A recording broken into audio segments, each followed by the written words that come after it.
Lip so यहाँ हाम्रो सन्ध्या म्याडमजी हाम्रो वेट्रेस हुनुहुन्छ यहाँ डिएनडी को। उहाँले चाहिँ यहाँ रङ्गोली बनाउँदै हुनुहुन्छ। आमा फुलहरू त सजाएर राखेर इच्छा त हामीले त है।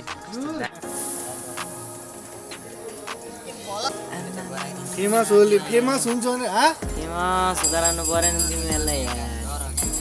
यार यस्तो सम्झनाकोमा सम्झनाको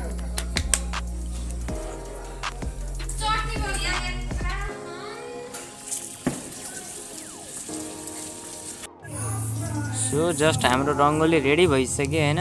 चट्ट बनाएर कस्तो दामी बनाएछन्। यहाँ पाइला पाइला बनाउनु पर्ने अनि अगाडि अब हामी गेट अगाडि जानुपर्ने छ।